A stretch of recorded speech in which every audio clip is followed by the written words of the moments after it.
예레미야서 27장 12절부터 22절까지 교독하겠습니다. 예레미야 27장 12절부터 22절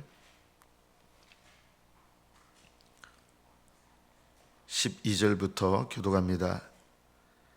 내가 이 모든 말씀대로 유다의 왕 시드기야에게 전하여 이르되 왕과 백성은 바벨론 왕의 멍에를 목에 메고 그와 그의 백성을 섬기소서. 그리하면 사실이라.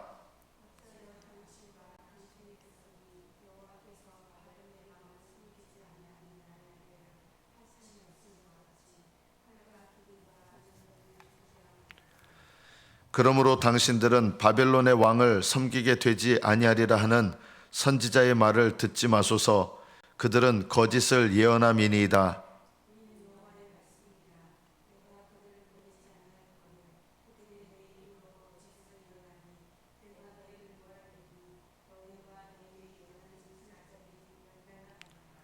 내가 또 제사장들과 그 모든 백성에게 전하여 이르되 여호와께서 이와 같이 말씀하시기를 보라, 여호와의 성전의 기구를 이제 바벨론에서 속히 돌려오리라고 너희에게 예언하는 선지자들의 말을 듣지 말라. 이는 그들이 거짓을 예언함이니라 하셨나니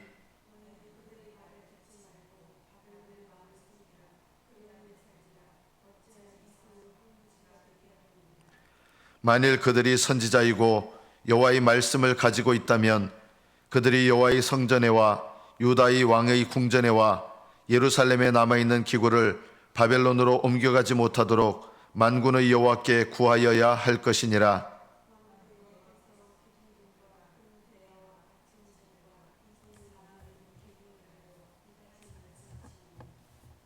이것은 바벨론의 왕 느부갓네살이 유다의 왕 여호야김의 아들 여고니아와 유다와 예루살렘 모든 귀인을 예루살렘에서 바벨론으로 사로잡아 옮길 때 가져가지 아니하였던 것이라.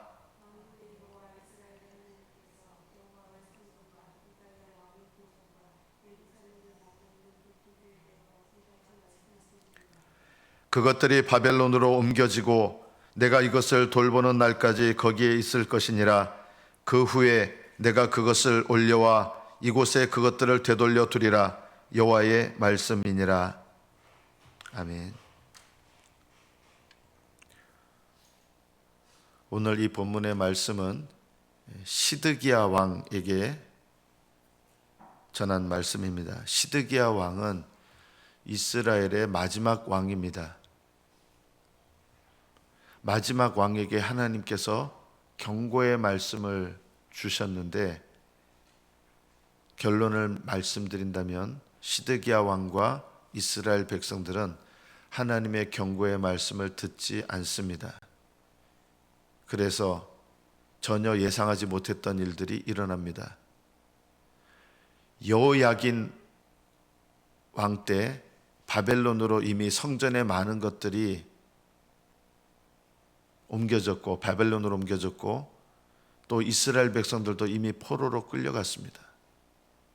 그런데도 여전히 하나님의 말씀을 들을 줄 몰랐습니다.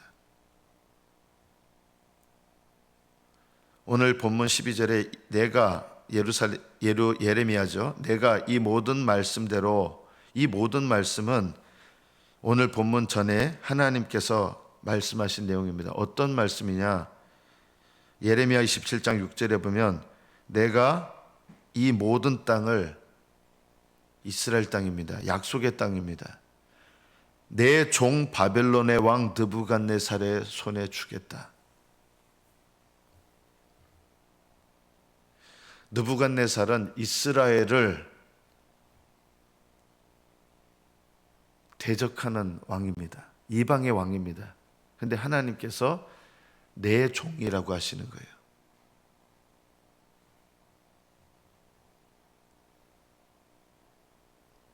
하나님의 백성을 대적하는 사람인데 하나님께서 내 종이라고 하시는 거예요.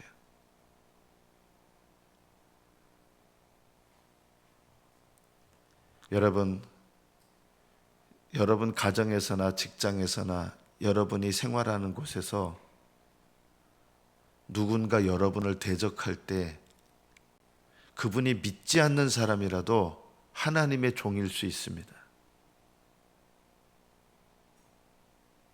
여러분 가정에서 여러분을 대적하는 사람이 하나님의 종일 수 있습니다. 안 믿는 사람인데.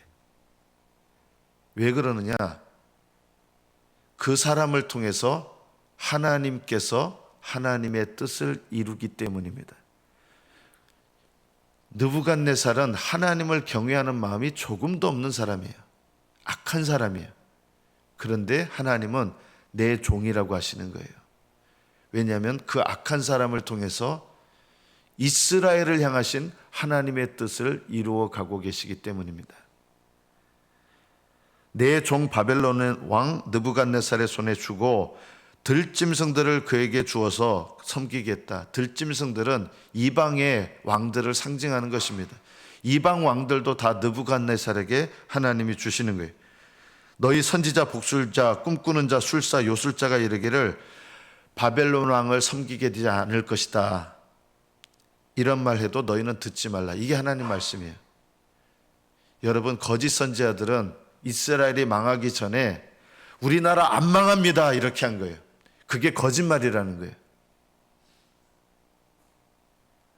하나님께서 징계하실 때가 됐는데 하나님 당신을 사랑하시고 당신에게 축복 주실 거라고. 여러분, 이게 거짓 예언들이에요. 하나님께서 그 영혼을 사랑하셔서 오히려 징계를 주실 때가 있는데 그냥 그 사람한테 듣기 좋은 말로 하나님께서 당신과 함께 하시고 당신을 사랑하시기 때문에 어려움 겪지 않을 겁니다. 이렇게 힘을 주는 말 같지만 여러분, 이런 게 거짓 예언들입니다. 진실한 예언들은 그 사람의 현재 영적인 상태를 올바르게 바라보고 그 영적인 상태를 향해서 하나님께서 말씀하시는 대로 말씀을 전하는 게 진실한 말씀이에요. 놀랍게도 예레미야 선지자는 바벨론 왕에게 항복하십시오. 그리고 그 왕을 섬기십시오. 이것이 하나님 뜻입니다 라고 한 거예요. 거짓 예언자들은 우리는 결코 바벨론에게 멸망하지 않을 겁니다. 우리는 저 이방 왕 느부갓네살을 섬기지 않을 겁니다. 하나님께서 우리를 도와주셔서 우리를 이 모든 어려움에서 건져내실 겁니다. 여러분, 소망의 말처럼 보이지만 이런 말들은 거짓 예언이었습니다. 그 거짓 예언을 듣는 사람들 때문에, 그 거짓 예언 때문에 너희가 너희 땅에서 멀리 떠나게 되고 내가 너희를 몰아내게 하여 너희가 멸망하게 되느니라. 그러나 바벨론 왕의 멍에를 메고 그 섬기는 나라는 내가 그 땅에 머물러 밭을 갈게 할 것이다. 내가 거기에 살게 할 것이다.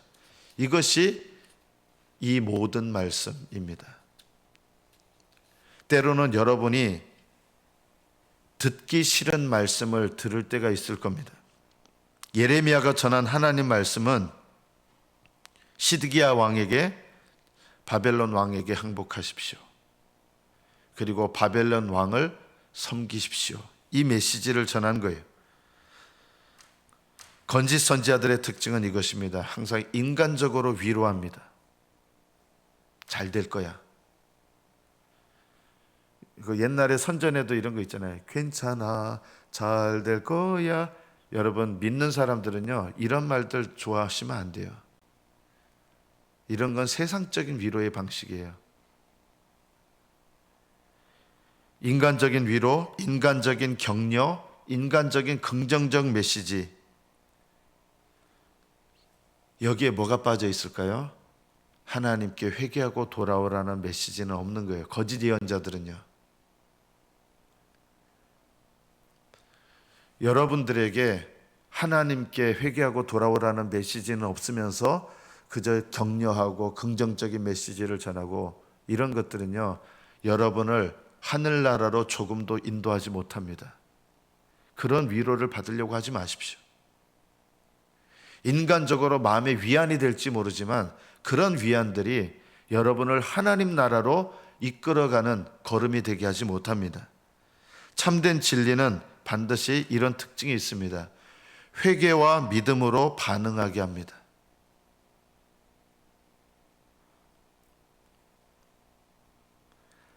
하나님께로 돌아오는 자에게, 그리고 하나님을 아는 자에게, 하나님을 의지하는 자에게 하나님은 함께 하시고 은혜를 베푸십니다.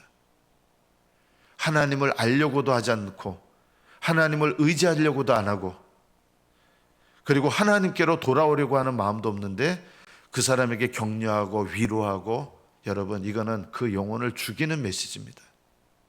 이런 메시지를 좋아하지 마십시오. 회개하고 돌아와야 될 사람에게 회개하라는 메시지를 전하면 부담이 돼요. 그러나 그 메시지를 생략하고 하나님은 당신을 버리지 않으시고 당신을 떠나지 않을 것이다, 이런 메시지는 좋잖아요. 회개하고 돌아오는 자에게 하나님은 결코 떠나시는 법이 없고 결코 버리시는 법이 없는 게, 이게 성경 진리지, 회개하고 돌아오려고 하는 마음이 없는 사람에게 회개하라는 메시지는 빼놓고 하나님은 당신을 떠나지 않으시고 당신을 버리지 않을 것입니다, 이런 말을 들으면 다 아멘하죠. 여러분, 아멘 해봐야 소용없습니다. 하나님은 여러분을 버리지 않으시고 떠나지 않으시는데 누구에게 그렇게 하시느냐? 회개하고 돌아오는 자, 깨닫고 회개하는 자, 그리고 하나님께 나와 의지하는 자에게 하나님은 결코 그 영혼을 버리시거나 떠나시는 법이 없습니다. 이것이 성경의 진리입니다. 거짓 예언자들은 회개해야 될 이스라엘 백성과 이 시드기야 왕에게 그들이 부담스러워하는 메시지는 전하지 않았습니다. 무조건 위로하는 메시지, 희망적인 메시지만을 선포했습니다. 여러분, 희망적인 메시지를 선포한다고 참된 진리가 아닙니다. 참된 소망은 어디서 나오느냐? 하나님께로 나아가는 데서 참된 소망이 있는 겁니다. 내가 하나님께 돌아가지 않고 가만히 있는데 하나님께서 알아서 소망 주시고 알아서 복되게 하시고, 여러분, 이런 메시지는요, 거짓 예언자들의 메시지입니다. 거짓 예언에 속는 것도 잘못된 신앙입니다. 책임이 누구한테 있느냐? 거짓 예언자들이 그렇게 말해서 제가 속았습니다. 여러분, 거짓 예언에 속는 것도 자기 책임입니다. 왜 거짓 예언에 속는지 아십니까? 내가 헛된 것을 추구하기 때문입니다. 내가 하나님을 경외하고 하나님께 돌아가기를 사모하고 하나님 뜻대로 살기를 정말 사모하고 순종하면 거짓 예언에 속지 않습니다. 미혹당하지 않습니다. 거짓 예언자들은 왜 자기들이 거짓말한다고 생각하지 않았어요? 귀신들이 주는 메시지를 받은 거예요. 그러면 왜 거짓 예언자들은 마귀가 주는, 귀신들이 주는 거짓 예언을 받게 됐을까요? 그것도 이유가 있어요. 하나님 말씀대로 살지 않으니까 거짓 예언을 받게 되는 거예요. 하나님을 경외하는 마음이 없으니까 마귀가 주는 예언을 받는 거예요. 이단에 속한 사람들은 하나님 앞에 가면 변명할 게 없어요. 우리는 이게 이단인지 몰랐어요, 이럴 거예요. 그 변명이 안 통해요. 왜냐하면 왜 이단에 속하는지 아십니까? 하나님을 올바로 경외하고 하나님을 올바로 섬기는 것을 하지를 않으니까 이단들의 말에 미혹되고 분별하지를 못하는 거예요. 이단들도 자기들이 하나님 말씀을 받는 줄로 착각하죠. 왜 착각하느냐? 하나님을 경외하는 마음이 없고 말씀대로 사는 삶이 없으니까 귀신들이 역사하는 거예요. 하나님의 성령께서 역사하시는 사람은요, 마귀가 거짓 예언을 줘도 분별하고요, 거짓 예언을 줘도 물리치게 돼 있어요. 왜 거짓 예언에 속기를 잘하냐? 내가 헛된 욕심에 사로잡혀 있기 때문입니다. 적용해 보시기 바랍니다. 여러분에게 성경이 있어요. 또 성령님이 계세요. 성경은 갖고 다닌다고 여러분에게 역사하시는 법 하나도 없어요. 성경 말씀을 읽고 묵상하실 때 성령께서 역사하시죠. 또 성령님이 여러분 안에 계시지만 저절로 역사하시는 게 아니에요. 기도하셔야 돼요. 여러분이 하나님의 말씀 안에서 기도하실 때 성령께서 역사하셔요. 성경과 성령께서 역사하시는 사람은요, 거짓된 예언에 속지 않아요. 이스라엘 백성이 예레미야를 통해 주신 하나님의 말씀을 무시한 것처럼 여러분이 하나님의 말씀을 무시하고 있는 것은 혹시 없습니까? 말씀을 멀리하고 사시는 게 무시하고 사는 거예요. 날마다 말씀 읽으셔야 돼요. 저한테 맥케인 성경 읽기 하잖아요. 그래서 맥케인 성경 읽기 억지로 하는 것 같아요. 그럼 자발적으로 성경 읽으세요. 근데 자발적으로 성경 읽냐면 안 읽어요.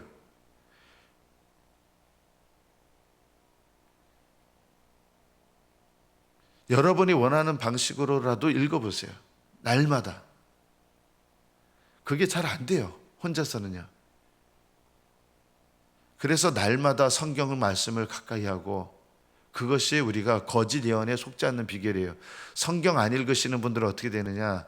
저는 마지막 때가 점점 가까우는데 성경 안 읽으시는 분은 어떻게 되냐? 미혹되게 돼 있습니다. 거짓 예언자들에게 속게 돼 있습니다. 얼마나 앞으로 능력도 행할지 모릅니다. 대단한 능력이 나타난다고 해서 참 예언이 아니란 거 아셔야 됩니다. 말씀대로 살고 성령을 따라 사는 것이 참 예언을 따르는 비결입니다. 내가 내 생각과 다르다고 하면서 무시하고 있는 하나님의 말씀은 없습니까? 오늘 본문의 말씀을 통해서 우리는 하나님께서 우리에게 주신 책임이 깨달아져야 됩니다. 거짓 예언자들의 메시지를 분별하라는 것입니다. 거짓 예언자들은 하나님을 경외함과 삶의 태도가 없기 때문에 자신들이 전하는 메시지가 하나님께로부터 온 거라고 스스로 확신했습니다. 거짓말을 지어낸 건 아니에요. 이 거짓 예언자들은요, 하나님의 음성처럼 들린 거예요. 그래서 하나님께서 이스라엘 지켜주십니다. 우리 바벨론에 지지 않습니다. 어떻게 보면 굉장히 애국자 같잖아요. 우리는 느부갓네살을 안 섬깁니다. 하나님께서 우리 떠나지 않습니다. 굉장히 이스라엘 사랑하는 사람들 같잖아요. 그러나 거짓 예언자들이에요. 거짓 예언자들은 어떻게 알아봅니까? 구원에 합당한 삶이 없습니다. 거짓 예언자들은 겸손함이 없습니다. 겸손에서 나오는 담대함이 없습니다. 사람들 비위 맞춥니다. 그냥. 겸손과 온유함은 참된 믿음의 특징입니다. 온유한 사람은 담대합니다. 하나님께서는 이 거짓 예언자들을 보내신 적이 없으셨고 그런 말씀을 전하라고 말씀하신 적이 없으십니다. 여러분, 이 제사장들과 선지자들은 예레미야를 대적했습니다. 이들이 직분이 있잖아요. 선지자 직분이 있어요. 제사장 직분이 있어요. 여러분, 놀랍게도 제사장 직분의 이 제사장 직분, 선지자 직분의 이 선지자 직분은 하나님께로부터 온 직분입니다. 그러나 이들이 행하는 제사와 이들이 전하는 메시지는 하나님께로부터 온 것이 아니었습니다. 이들의 직분은 하나님께로부터 온 것일지는 모르지만 그 직분을 받은 사람은 정작 하나님과 관계가 없습니다. 직분에 속지 마십시오.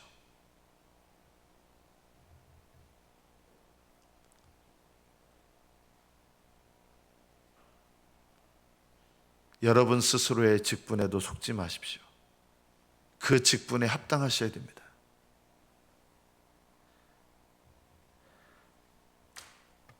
거짓 예언자들은 이렇게 전했습니다. 보라, 여호와의 성전의 기구를 이제 바벨론에서 속히 돌려오리라. 여호야긴 왕 때 이미 많은 거 빼앗겼잖아요. 하나님께서 그거 되돌려 오실 거다. 거짓 예언이었어요. 희망을 주죠. 이스라엘 백성은 그 성전 기물들이 다시 돌아오기를 바랬어요. 근데 뭐가 없어요? 그 성전을 빼앗기게 하신 원인이 뭐냐면 이스라엘 백성이 회개하지 않았기 때문입니다. 그 원인에 대해서는 전혀 터치하지 않고 하나님께서 돌아오게 하실 것이다. 여러분, 이런 게 거짓 예언이에요.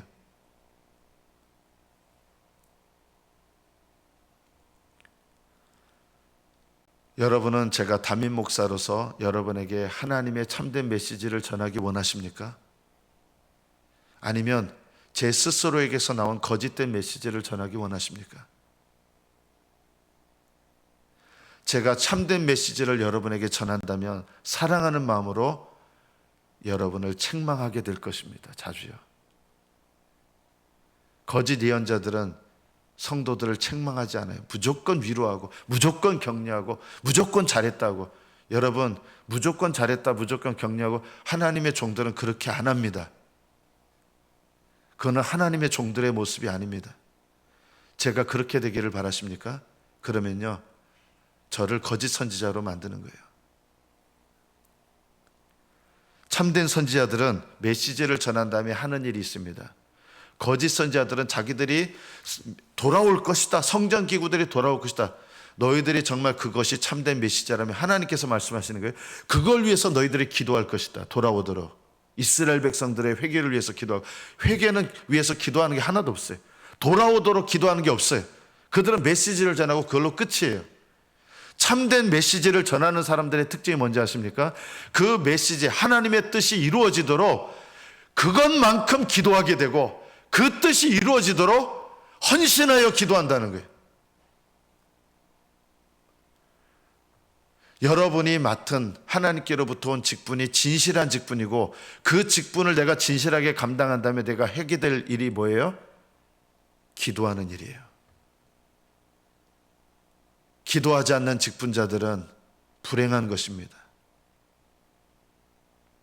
말씀을 전하는 자들은 그 말씀이 이루어지도록 더 많이 기도해야 되고요.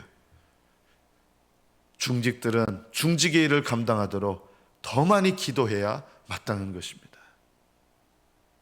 기도하지 않으면 하나님께로부터 온 직분이 나를 정죄하는 직분이 될 수 있습니다.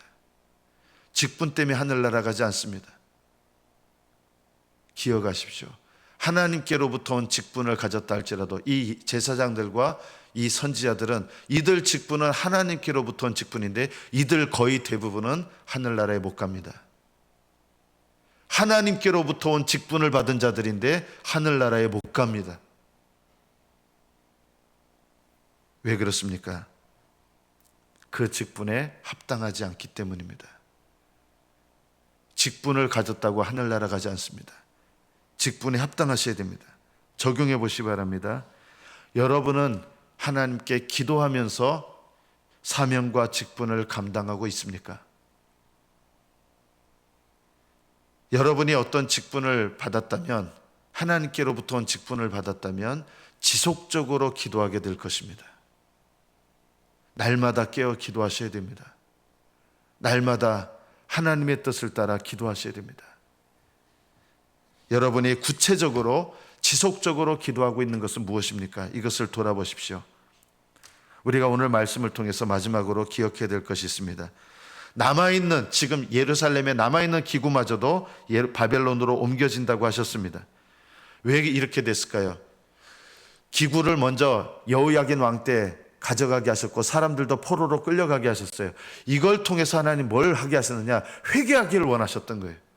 그런데 회개의 기회를 주셨는데 여전히 회개하지 않고 거짓 예언자들의 말을 들은 거예요. 그러니까 남아있는 것마저도 바벨론으로 옮겨지고 남아있는 이스라엘 백성들도 바벨론으로 포로로 끌려가는 거예요. 여러분, 회개의 기회를 주실 때 회개하셔야 됩니다. 하나님께서 지금 내 인생을 허락하신 거, 하나님께서 나에게 회개할 기회를 주셨다는 것을 생각하셔야 됩니다. 내가 올바르다고 생각하지 마십시오. 내가 하나님 앞에 뭘 회개해야 될까? 내가 하나님 앞에 뭘 돌이켜야 되는가? 내가 어떤 죄에서 돌이켜서 하나님께 나가야 될 건가? 이거를 생각하는 것이 지혜로운 것입니다. 회개 기도를 하지 않는데 내가 영적이라고 생각하시는 분들이 참 많아요. 회개를 모르는데 내가 신령하다고 생각해요. 저는 그런 분들 보면 너무 마음이 안타까워요. 하나님께 이 징계에 대해서 여호야긴 왕 때 이미 징계하신 거예요. 이 징계에 대해서 하나님 앞에 겸손히 낮춰서 하나님의 징계를 받아들이고 회개하면 어떻게 되느냐? 하나님이 놀라운 약속을 주시는 거예요. 회개하는 사람에게는 포로로 끌려가요. 그걸로 끝이 아닌 거예요. 포로로 끌려간 그날부터 계산이 시작되는데 어떤 계산이 시작되느냐? 70년이 차게 되는데 70년이 차면 하나님 다시 훈련하신 다음에 그 이스라엘 백성과 그 성전의 기물들을 다시 돌아오게 하신다는 거예요. 이 70년이 언제부터 시작되는지 아십니까? 오히려 하나님의 징계를 받아서 끌려가는 그날부터 계산이 시작되는 거예요. 이게 무슨 말이냐면 하나님께서 나에게 징계를 주셨을 때 그 징계를 깨닫지 못하면, 깨닫고 회개하지 않으면 더 큰 징계가 오는 거예요. 그런데 하나님께서 내게 주신 어떤 징계를 깨닫고 회개하기 시작하면 그 징계의 시작이 나의 구원의 시작이고 회복의 시작이 되는 거예요. 어떤 사람에게는 그 징계를 주셨는데 깨닫지 못하고 고집하면 더 큰 징계가 오는 시작이 되지만, 하나님께서 내게 주신 징계하심을 깨닫고 회개하고 돌이키면 그 징계의 시작이 하나님께서 회복시키는 기간의 시작이 되는 거예요. 70년 동안 바벨론의 포로로 끌려갔지만 하나님은 그 기간을 통해서 이스라엘 백성을 준비시키고 회복시키셔서 70년이 마치는 때에는 다시 고레스 왕을 통해서 돌아오게 하신 거예요. 여러분, 느부갓네살들은 징계하시는 하나님의 도구로 종이었어요. 고레스 왕은 이방인이었는데도 이스라엘 백성을 돌아오게 하시는 하나님의 종이 되었습니다. 내가 하나님의 뜻을 따르면 이방 사람도 나를 도와줍니다. 내가 하나님의 뜻에 순종하면 믿지 않는 사람도 나를 도와주고 믿지 않는 사람도 나를 칭찬합니다. 말씀을 맺습니다. 하나님의 징계의 날 같지만 회개하는 자에게는 그 날들은 회복시키시는 날이 되었습니다. 그러나 깨닫지 못하고 거짓 예언을 듣고 거짓 예언을 따라 사는 사람에게는 징계의 날이 듣지 않았기 때문에 더 큰 징계가 임하는 심판의 날로 나아가게 되는 것입니다. 하나님께서 여러분에게 징계를 베푸실 때 그 날들은 나의 회복의 시작입니까? 아니면 심판의 시작입니까? 참되신 메시지를 듣고 회복의 시작으로 나아가시는 저와 여러분 되시기를 축복합니다. 기도하겠습니다.